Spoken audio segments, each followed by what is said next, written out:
안녕하세요. 오늘은 있어서는 안 될 사건을 하나 소개해드립니다.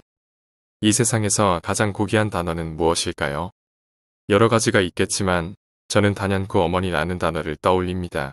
우리 어머니들은 자식을 위해서는 목숨도 기꺼이 바치는 분이 아닐까 생각합니다.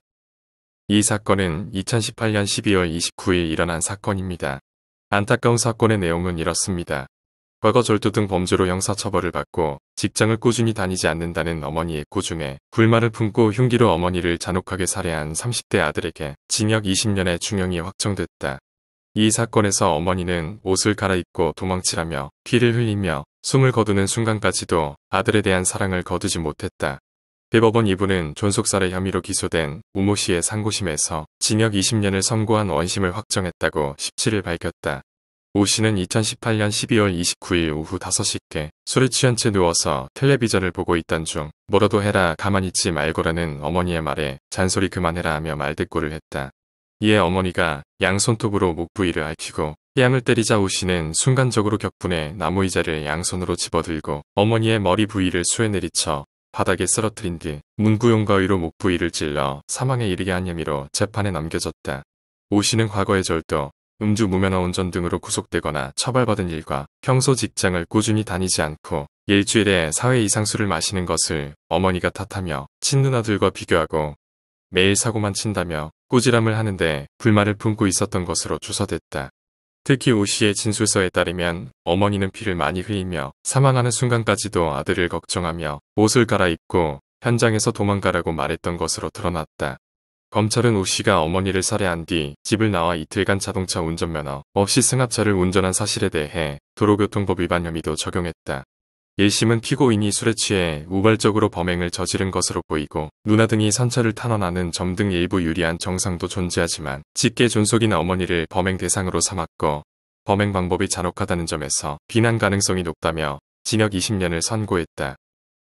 오 씨는 양형이 부당하다며 항소했다. 하지만 2심은 피고인은 피를 많이 흘리며 의식을 잃어가는 어머니를 구호 조치하기는커녕 자신의 범죄가 발각될 것을 염려, 어머니를 현장에 방치하고 피해자의 혈흔이 묻은 옷을 갈아입고 무면허 상태에서 차량을 이용해 도주했다며 경찰로부터 추적당할 것을 염려해 휴대전화를 버리기까지 한 점 등에 비춰 범행 후의 정황도 매우 좋지 않다며 1심 형량을 유지했다. 대법원도 1심 판결을 유지한 원심의 양형이 부당하다고 인정할 만한 현저한 사유가 없다며 오 씨의 상고를 기각했다. 여러분, 어머니라는 단어를 가만히 불러보세요. 어머니라는 단어보다 더 거룩한 단어가 있을까요? 어머니는 내가 잘할 때 누구보다 함께 기뻐해 주시고, 어머니는 내가 힘들고 지칠 때 누구보다 가슴 아파하고 힘든 고통을 같이 하는 분입니다. 지구상에 80억의 인구가 살고 있어도 어머니는 단 한 분입니다. 그런 어머니를 위하여 효도하고 살았으면 합니다. 살아계실 때 자주 찾아뵙시다. 찾아뵙지 못하면 전화라도 자주 드리면 좋겠습니다. 먼 훗날 어머니가 돌아가셨을 때 후회하는 일이 없었으면 합니다.